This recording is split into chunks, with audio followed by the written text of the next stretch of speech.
insyaallah gure mutua yo masalah tulung punyata pakri roban kun oleh Tengku Ibnu Abbas kepada orang yang baca Bismillahirrahmanirrahim. Kelebihan di sinan awaya syekhuna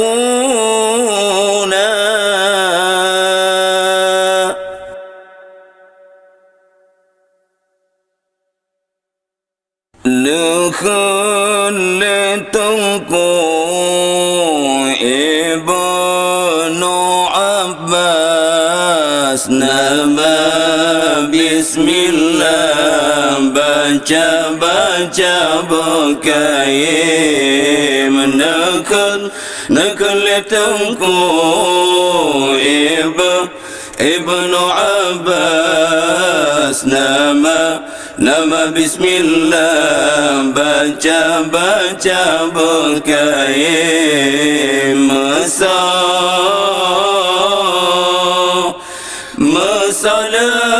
baca nama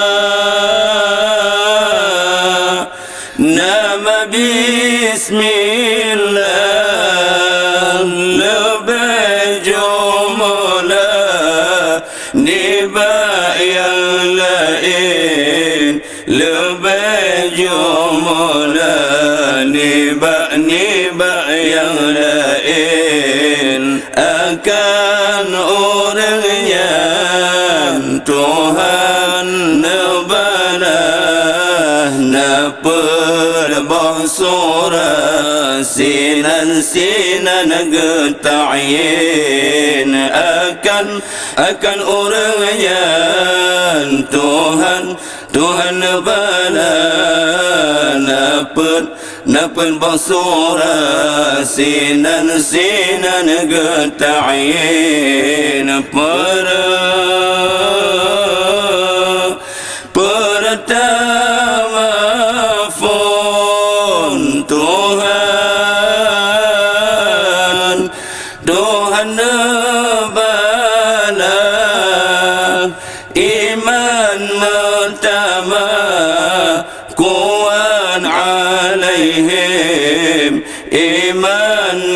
pertama kuat alaihim berikan umur negeri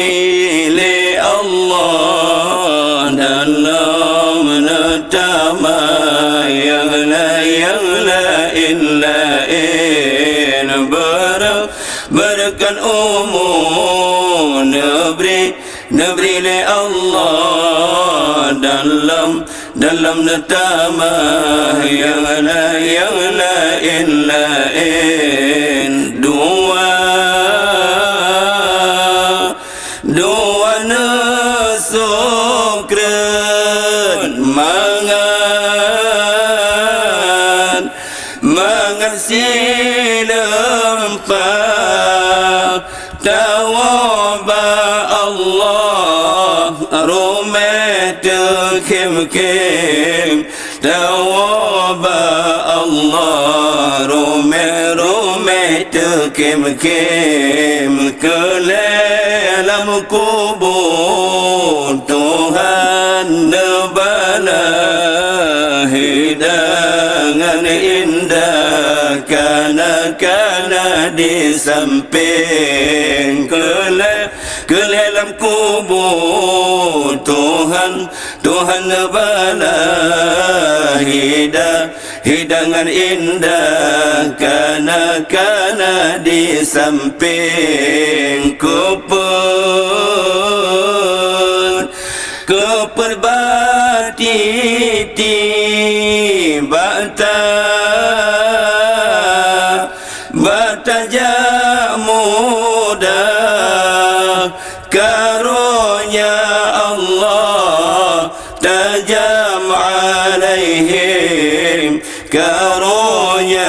Allah tajam-tajam alaihim ono mumadah sabah sejarah yang kalun pegang wahai muslim ono